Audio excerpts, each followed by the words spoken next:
Bombs first, questions later, and we're all paying the price. Hi, I'm OG Nerd, and today I'm not just reporting the news.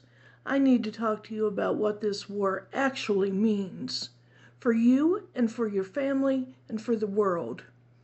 An Apache helicopter goes down the Strait of Hormuz, and before a single investigation is completed, before we even know with certainty what happened, the United States military launches strikes on Iran. Iran strikes back, striking Kuwait and Bahrain, and just like that, we're deeper into a war that nobody voted for. I want to be clear about something. I believe in protecting American lives. I believe our military personnel deserves safety and support.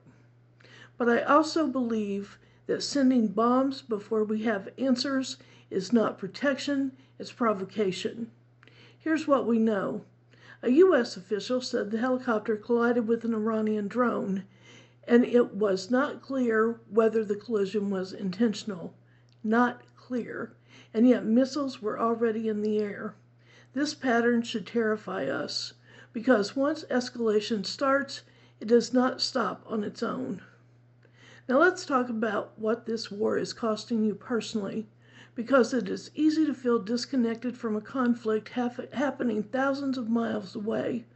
But here is the truth. You are paying for this war every single time you fill up your gas tank, buy groceries, or pay your energy bill. The World Food Program, the United Nations agency that feeds the world's most vulnerable people, is warning this conflict is pushing food prices to crisis levels globally. Their words, not mine. We are already taking from the hungry to give to the starving. At home, inflation is rising at its fastest rate in 3 years. Working families, the people who are already stretched thin, are being squeezed harder every week this drags on. I believe that the government's first obligation is to the well-being of its people, all people, not to weapons contractors, not to geopolitical chess games, to people. A foreign policy built on progressive values asks different questions than the ones being asked in Washington right now. Instead of how fast can we respond with force, we ask, have we exhausted every diplomatic option? Instead of how do we project strength, we ask how do we protect lives, American and Iranian alike. Because here's the thing, nobody in power wants to say out loud, the people in this conflict are not the people making decisions. The pilots risking their lives are not the one who declared this war. The families going hungry in Yemen and Iraq and across the region are not the ones who chose escalation. Working people on every side of this conflict are paying with their lives, their livelihoods, and their futures. And the people in power are paying nothing.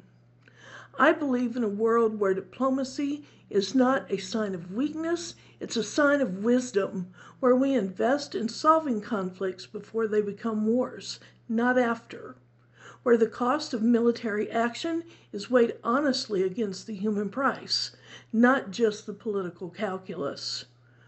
We are not there yet, but I will keep saying it loudly and clearly and every single day until people making those decisions start listening.